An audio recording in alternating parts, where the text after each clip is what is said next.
Welcome to Hawk Talks Alumni Career Spotlights hosted by the Career Development Center and Alumni Relations. My name is Bella Kokoza and I'm a political science major at SJU graduating this May.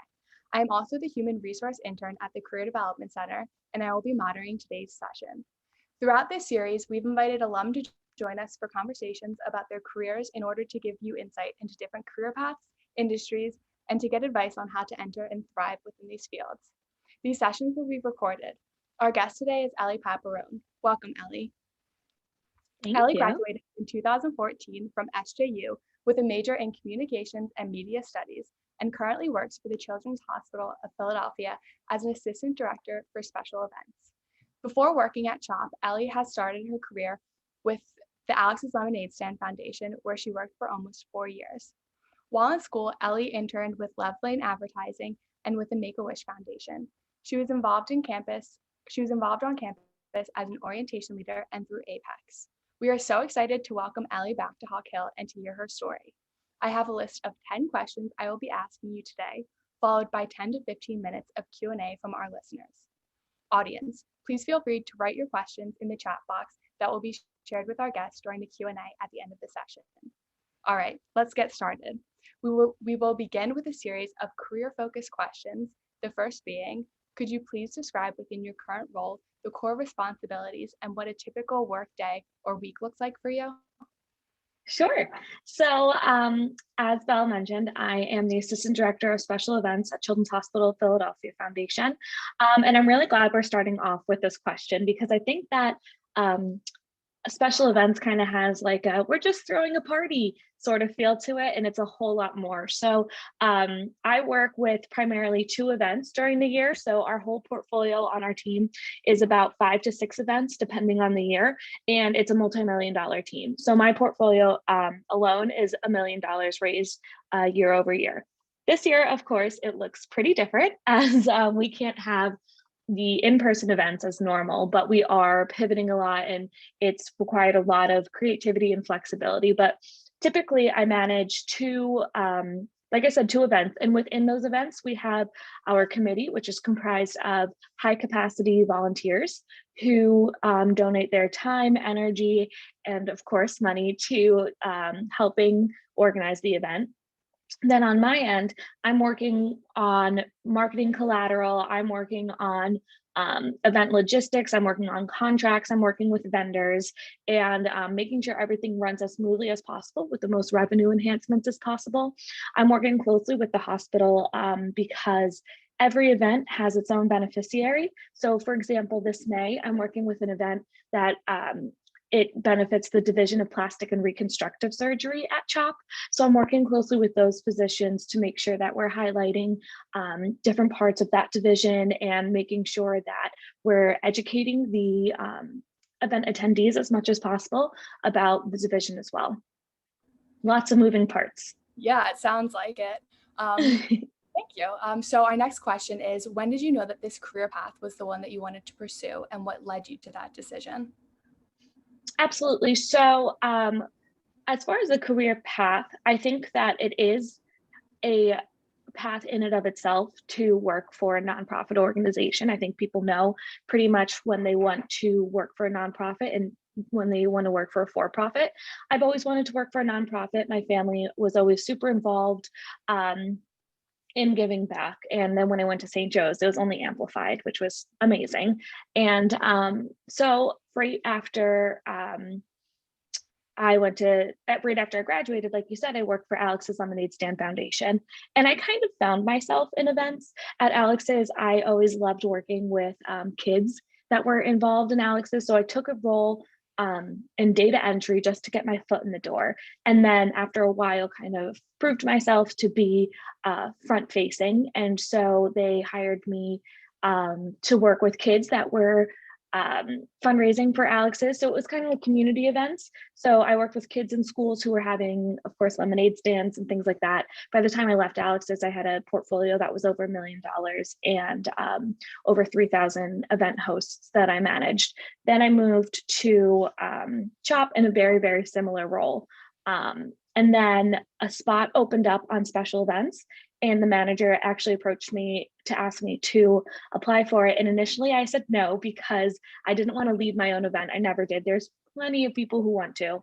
But as I thought about it, I knew it would be a really good challenge for me, for, to put myself in these high stress environments. And do I kick myself for it every once in a while? Yes, but ultimately it's been like a boot camp and learning everything about CHOP, about being a leader of an event. And I had never even led my own meeting before this role. So I spent all morning working on a budget with corresponding asks based on giving capacity, forecasts. And I was like, oh my gosh, 2 years ago, I wouldn't even know what any of these things mean. So it is weird, because I think that a lot of people, I assume a lot of people that are even tuned in right now want to get into events specifically, and I never did. I kind of found myself there, but I always wanted to work for a nonprofit.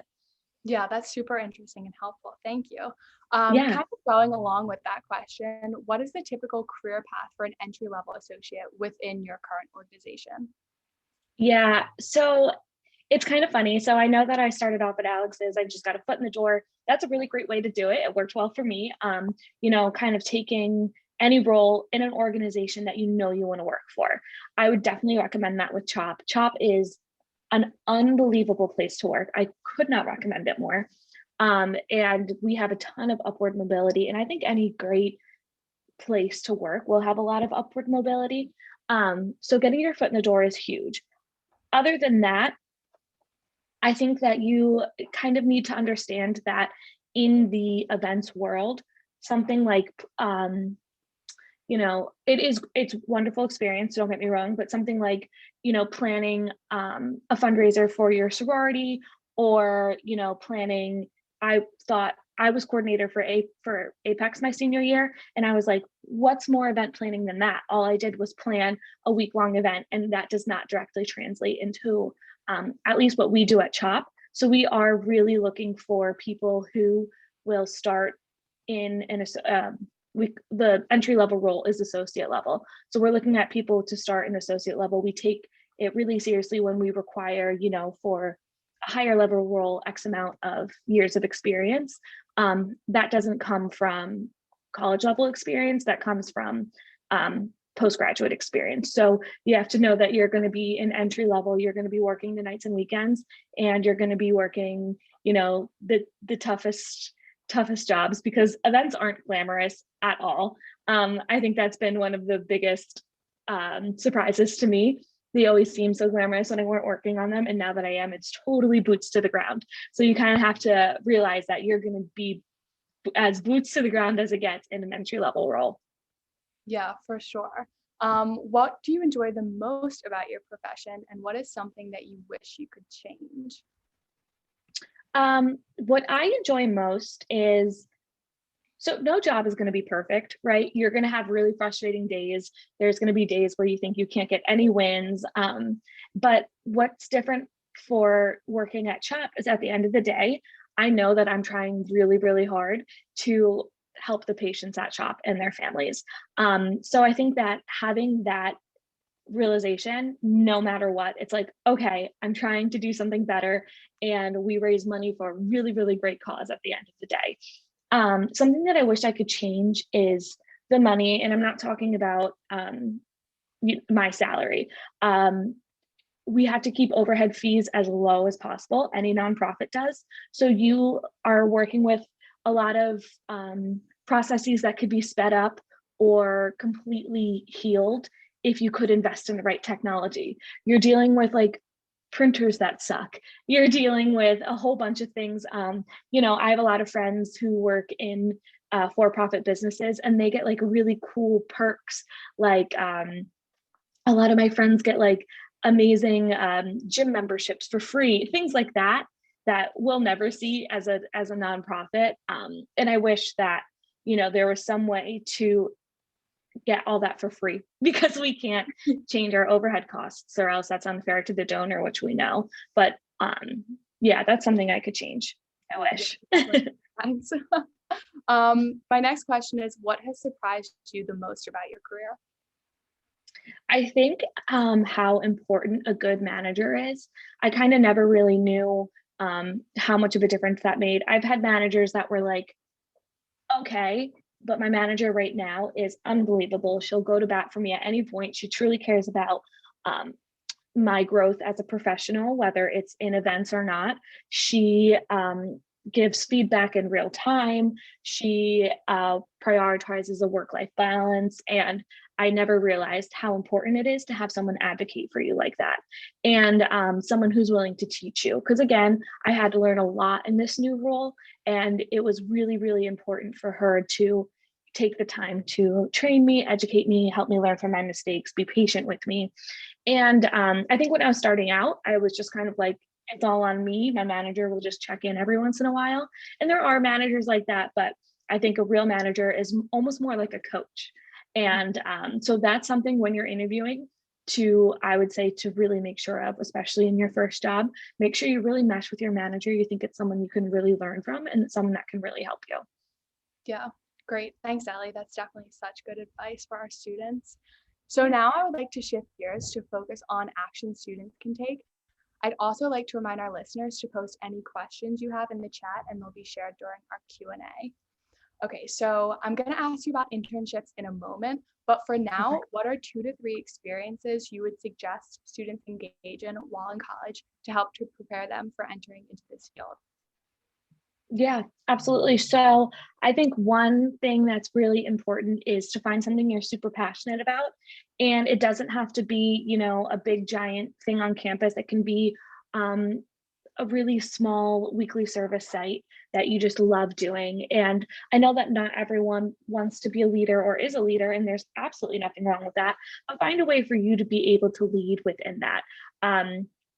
Like I said, I was coordinator for Appalachia and I was a leader for Appalachia and I loved all that. But there's definitely people that just went on Appalachia, were never a leader, coordinator, or anything, and they have experiences from that trip in a bunch of different ways that they can talk about in an interview. How you made a bad situation into a good one or learn from a mistake.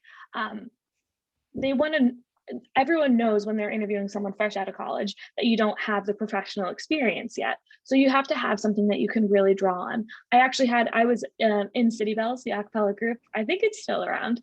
But okay, good.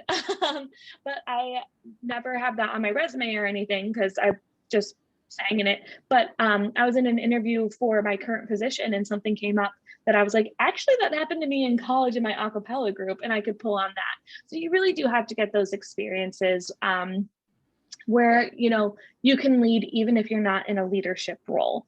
Also, I know we're going to talk about this more in a moment, but internships are really, really important. I understand. I was a camp counselor. I loved being a camp counselor. And I was so mad when my parents made me stop being a camp counselor so I could get an internship. But now as a professional, I'm like, oh my God, thank God. We don't even consider an application if they haven't had at least one internship. And that's for our interns, which is crazy. I know. How are you supposed to get experience if you don't have experience already? I know, but I'm just telling you, as a highly selective internship experience at CHOP, we don't even consider if you haven't had something already. Yeah, that's really good to know. Thank you. Mm-hmm. Our next question is, how did your SJU education impact how you work and or the career decisions you've made to date? Absolutely. I love that. So I loved my time at St. Joe's. And I think it impacted everything. This probably isn't the best thing to say, but like for me, it was way more about outside of the classroom than inside the classroom. I loved communication, but I've always been more focused on like extracurriculars in the community. So what was really cool for me was in like high school, I remember I was like in charge of the dance marathon. I was always like really passionate about giving back. Again, my family was really into it. And I thought I was like the only one. And like in high school, I was like known for being super like philanthropic, right? And then I got to college and everyone was super philanthropic. Everyone was really passionate. St. Joe's preaches all the time about how they're so community driven, and it's so true. So being surrounded by other passionate people that can just like fuel you and excite you and support you while you support them, that's huge. And that was huge for me. And that's carried right on into my career where you're just around other people that whether or not you work for a nonprofit, I think, teachers can feel the same way. Salespeople can feel the same way. You can really fuel off of each other, and their passion makes you more passionate, and you can just grow and learn from that. And that was the biggest part of St. Joe's for me, meeting like-minded people, which allowed me to grow. Yeah. As you said, we're going to circle back around to the topic of internships. So what types of internships should students try to secure to prepare for a role like yours or within your industry? Yeah, so hands-on event experience is huge. And I know a lot of places are looking for event interns. Typically, when we're not in COVID, my team has 3 interns itself, and there's no other intern. Well, I think there's one other intern in the entire foundation. Our foundation is huge, by the way. So we have about 120 people right now within just the CHOP Foundation. The events team itself has about 15 people, and my special events team has, that sounds so braggy, we're literally called the special events team. Special events team has 4 people on it. So typically we have 3 people just for events in general. And our internships are paid, are super competitive, it's not the kind of internship. Sometimes I almost feel bad, during finals week for interns. I feel like some internships people can do their homework, not at ours. And sometimes I'm like, do you guys need to go study?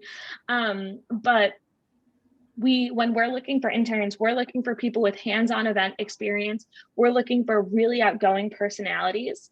We're looking for and you don't have to be the loudest one in the room. You don't have to be the life of the party, but you have to be able to carry a conversation with virtually anyone.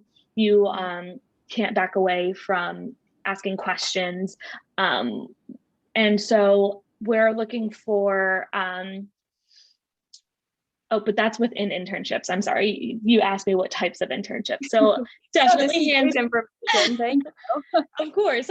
No, definitely hands-on event experience. I think a lot of people at St. Joe's look for nonprofits to work in after graduation. So, but as a nonprofit, we don't necessarily look just for nonprofit experience, just event experience overall.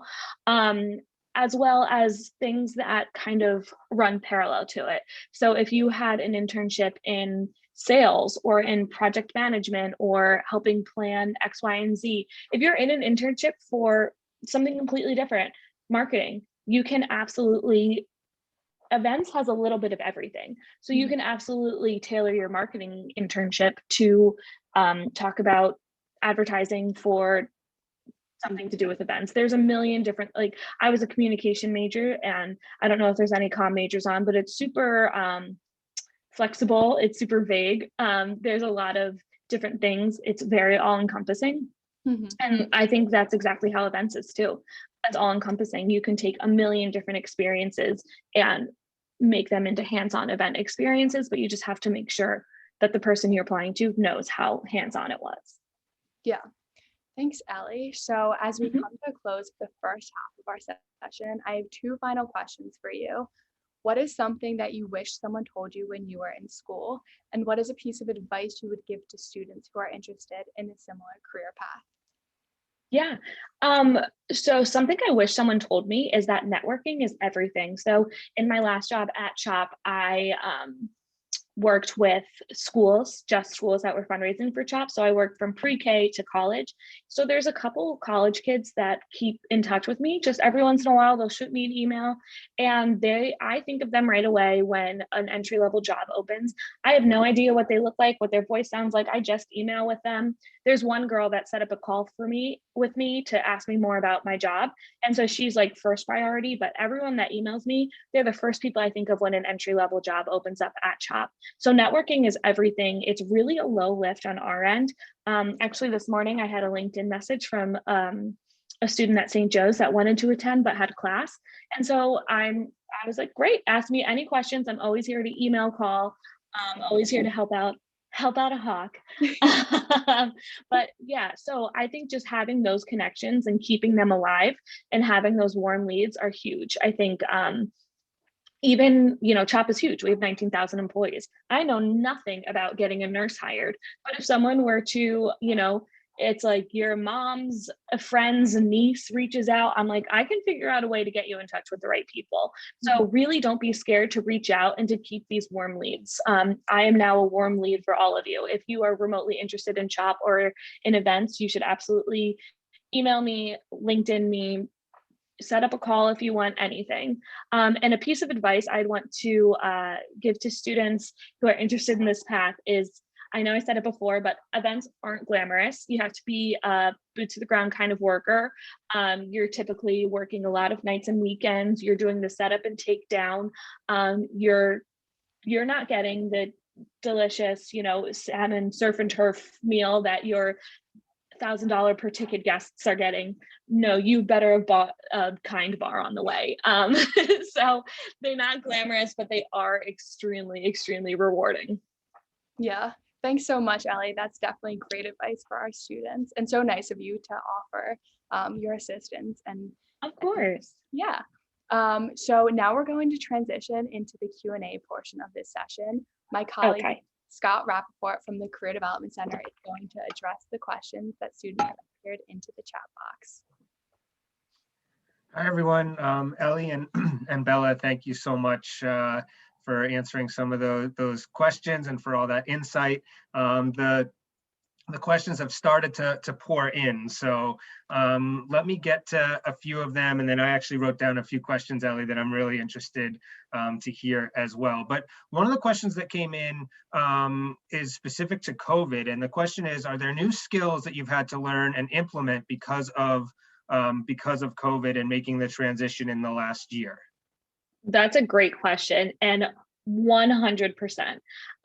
There's a lot of things that happened in the beginning that, I remember when CHOP told us, like, you're going home at the end of the day for 2 weeks, you're not coming back, you're working from home. And my colleagues and I were like laughing about how funny this is going to be in 2 weeks when we're all back. So that was March of last year. And as you can see, I'm still in my bedroom. So there's a lot of things in the beginning that were just like Band-Aids. We're used to being super in person. We hardly ever worked from home. We were constantly traveling to donors' houses, to the main hospital, to satellite campuses, to pick up things from Neiman Marcus on like a random day for like an auction item. We were constantly out and about. In fact, it was required to have a car for this job, even though we're located in Center City. So we've had to change those, reroute those, and make them all virtual or make them as socially distant as possible. And what we've learned is that we can do a lot of work from home.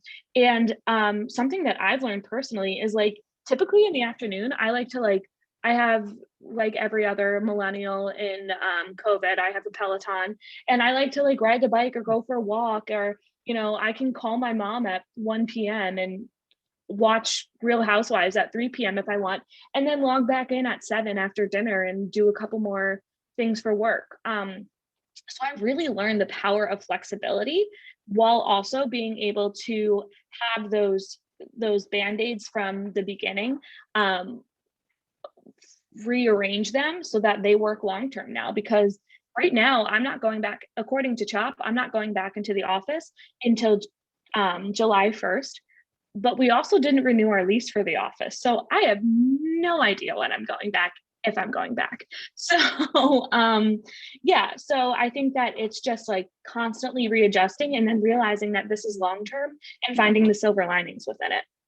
Yeah, it's amazing how things have changed so much, and that flexibility. There's definitely good and bad that comes with our new work realities.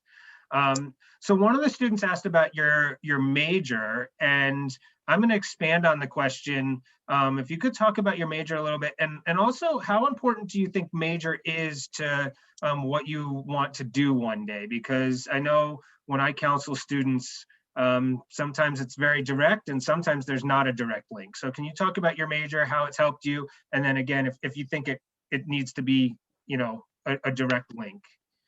So I barely squeaked out with a communications major because I had changed my major 4 times in college and was just like all over the place. Started as business, then went to education, I never wanted to be a teacher, then went to special education and then went to communication. So like I did like a winter term class so that I could graduate on time.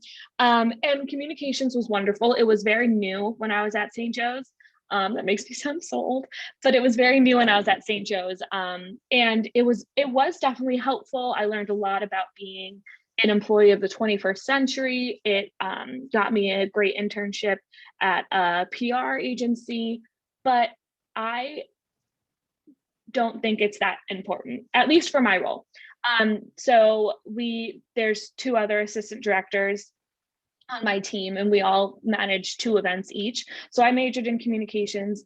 One of my colleagues was a philosophy major, and another one of my colleagues was a business management major. And I think because events does encompass so much that, it doesn't directly matter. I think it really truly matters in something like accounting, right? You want to be an accountant, but anything else where you're like, I could do a lot of things. I never look when we look for internships or for interns. I also conduct a lot of interviews for peers. And so I never look at their major. Half the time their major isn't even on their resume. Little known fact, your GPA is hardly even ever on your resume. I don't know if I should say that, but that was such a relief to me when I I graduated. It's like I saw somewhere where it's recommended if you have a 3.8 or above, you can put it. Other than that, just say you graduated. As long as you did graduate. Yeah.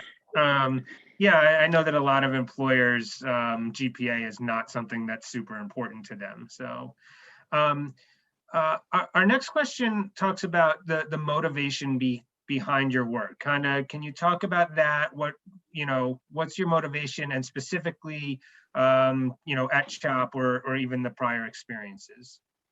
Definitely. So my family was super philanthropic. My parents are both retired now. My dad cooks for Meals on Wheels 3 days a week.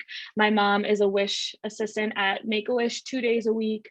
And they both cook for Ronald McDonald House. I'm from Syracuse, twice a month. They just love giving back. And it all happened when I was growing up. I had a sister who was very sick. She was born sick, and she actually did pass away when I was 15, when she was 15 and I was 10. And so we've always kind of grown up I've always kind of grown up knowing that there are a lot of people who need a lot more help, and that I had a passion for fundraising and for giving back and for creating and maintaining relationships. I think my greatest strength is creating and maintaining relationships. I can talk to a doorknob for 2 hours, and by the end of it, I'll be invited to their child's 5th birthday party. So I knew that I had that within me, and I think I could make a really great salesperson. I think a lot of what I do is salesy, but I think I can make a great salesperson. I could do a lot of really great for-profit things that probably would make me a lot more money. But I love the idea that I mentioned before, that no matter how bad my day is, I'm trying to do something great. At CHOP, it is so easy to be motivated. I get to, in non-COVID times, I can work from the hospital whenever I want. Our offices are actually pre-2020. Our offices are at Broad and Chestnut in the Wanamaker building. Right in Center City, right next to City Hall. But we can work from the hospital all the time. I get to give hospital tours. I get to hear people's stories. I'm sure there's people on this call with amazing CHOP stories. We get a daily news alert of every single time. I got a news alert today that now CHOP is vaccinating every public school teacher in Philadelphia. There's so much to be proud of working for a place like CHOP. Even, you hear something from as minuscule as my son fell and broke his arm, and we loved our CHOP experience too.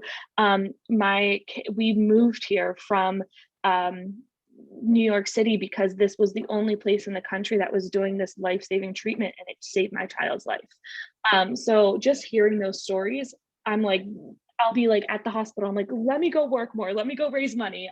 It's amazing. So motivation is not hard to find once you're at CHOP, but my motivation came from a young age.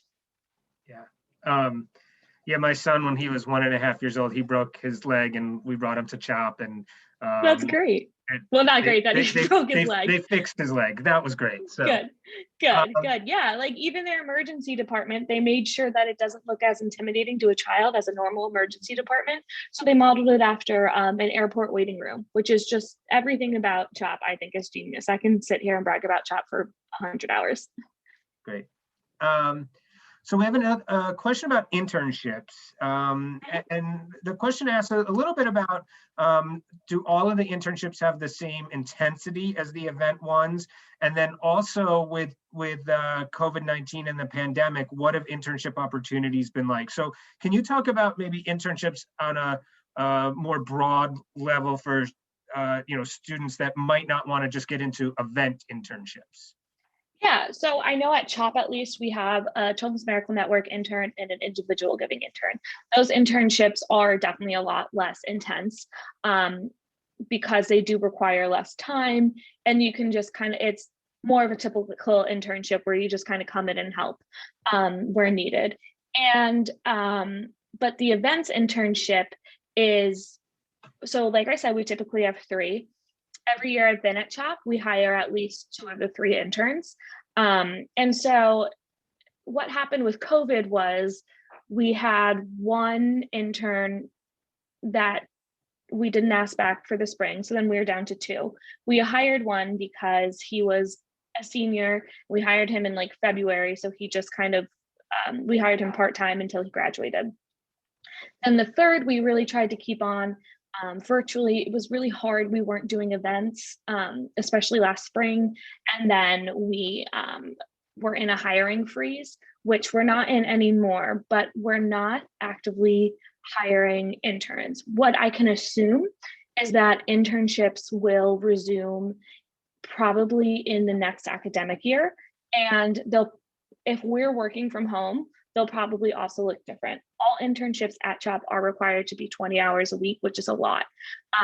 But I'm thinking St. Joe's, it's hard to get into the city 3 times a week, and obviously costs money to get into the city 3 times a week. But what I'm thinking is, if we're not in person at least every day, I'm assuming that we're going to be in person 2 to 3 days a week, that we would have interns 1 to 2 days a week, and then the remaining hours would be from home with like a CHOP laptop or something like that, which would make it a lot more accessible for St. Joe's students. Cool. And they are paid. All right. That's always a nice bonus. So absolutely. I want to ask a few questions that I wrote down. You mentioned how important a manager can be. And I think that Yes. students sometimes don't realize that until they've been in a few jobs, or until they've honestly gotten a manager that's not great. How do you think you can figure out if you're going to be managed well before you get into a situation? Yeah, I think you need to ask questions in your interview about yourself. You need to ask about, what does a career ladder look like? What are most important to you as a manager from the people you manage? What's your management style? If, I think from their management style, you can tell if they're super hands-off and you'll never hear from them unless you're in trouble, or if they're micromanaging and breathing down your neck. From a career ladder, if they say, I don't know, or you don't like what a career ladder sounds like, you'll know that they aren't thinking about your future. They're thinking about how you can help them right now. What do you expect in this role? You can see where their priorities lie. And I think that, there's some business adage where it's like, people don't leave bad jobs, they leave bad managers. And I've had bad managers and I've had great managers, and I'm still in touch with my great managers, and I've learned so much from them. The bad managers I've learned things from too, but mostly in how to be a better manager than they were. I think you really need, it's important to understand that, there's not, even though there's an HR doesn't sit around and say like, oh, how can we, make Ellie feel better at work? How can we advocate for Ellie? Like, you're self-advocating. So if you have a manager that's going to advocate alongside you, that's huge. And that's what you should learn. That's what you should look for. Great. Yeah, I think that's all really solid advice with figure out your manager, which is so important. that can make an entire job, whether you enjoy it Yes. or not. Okay, two more questions really quick. One, I think sometimes students hear nonprofit and they think that means no profit, at least not Yep. for them in working. Mhm. Can you talk about being able to live successfully working for a nonprofit? Absolutely, definitely. So I even get this from like my committee members that have been volunteering for years. They're like, "You're 28 and you volunteer as a full-time job?" I'm like, no, I have a salary. And I do think that when I worked at Alex's, I loved my experience at Alex's. And after a while, it couldn't really fund the life that I wanted. And a place that's a lot bigger, like CHOP, could. So you're looking at nonprofits that are more local versus more national. More national is going to pay better.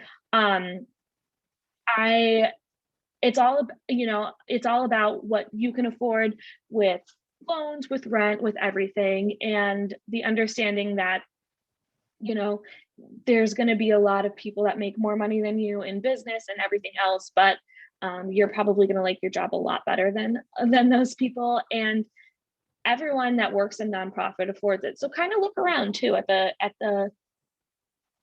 when you're interviewing, if possible, if you know people there, somewhere in your network. I look around CHOP and there's a lot of people with families who own their houses, who go on great vacations, who whatever is important to you. And if you're looking around a nonprofit, that's a lot of younger 20 somethings that then they're more likely to be in there for the experience and getting by with not having to pay for childcare and not having to pay for X, Y, and Z's that come with being older. And so I think that would be, I'm trying to choose my words carefully. I think that would be something important to look for in an interview. If you're very concerned about pay, you are going to get paid. You are going to have a livable salary. You know, I I think that a bigger place though is where more money lies. Yeah. I mean, and I think everything you said makes perfect sense. I also, working for St. Joe's, we're a nonprofit, right? So students don't realize just how many nonprofits there are out there. Yes. And yes, you can make a nice living and lead a very nice life and make decisions that you want to make. There's also study after study that says that salary alone doesn't lead to happiness. So I think everything that you said there was true. Okay, Yes. I'm going to ask one more question, and then Bella, I don't know if you have any follow-up, but you mentioned kind of getting to the place that you are right now and how that has built on each other. And I think sometimes students don't realize that their first job is probably not going to be their second job. And what I mean by that is that employers, and I tell this to students all the time, employers want to see that first job. They want to see you establish yourself. And that first job might not be exactly what you thought it's going to be coming out of college. And you kind of talked about that a little bit in one of your answers, but I was hoping that you could expand on it and how one position leads to the next and how you've launched your career. Absolutely. So I had to eat a giant slice of humble pie because I came from St. Joe's where I was like, I was a redshirt, I was coordinator for Apex. I had all these great internship experiences. And all of a sudden I was going to just enter data into a spreadsheet all day just so I could work at this place one day. And I was unhappy with that. I was kind of offended that was like the one job I was, really looking at. And my parents said, no, you have to get a foot in the door. You have to go and prove yourself.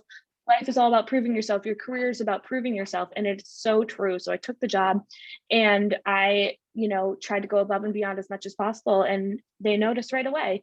And I got to have an incredible job right after that. And I learned a ton from the beginning of my career at Alex's too. I think that, like I said before, experience that you think translates really well doesn't. And we're looking for professional experience, which is tough to hear, annoying to hear. I totally get it, but there's just no way to sugarcoat that. So I think, if you know that you want to work for this place or in this industry, and the only thing that it looks like you're qualified for is something that's way beneath you, as long as you can live off that salary, do it. Work as hard as you can, be the best you can be at it, and that will pay you back tenfold. Yeah, great answer. Thank you. Those are the questions that either I had or were on the chat. Bella, do you want to, yeah, I think we have time. I think we have time for one more quick question that I think our students would like. So with being so busy, what does your work-life balance look like? And what are some things that you like to do when you're not working? Oh, I love that. Work-life balance has been a joke for the past year because I'm very social and I am not allowed to be right now. But I will say another perk of working for CHOP is that we all got the vaccine. So I'm 1 week out from my second dose, so ready to dive back into my normal life. But typically I am with friends all the time. Very into the boutique fitness scene in Philadelphia, which has been obviously on hold too, which has been tough. I love trying new restaurants in Philly. I love this pandemic has shown me how much I love just simple things like reading and being outside.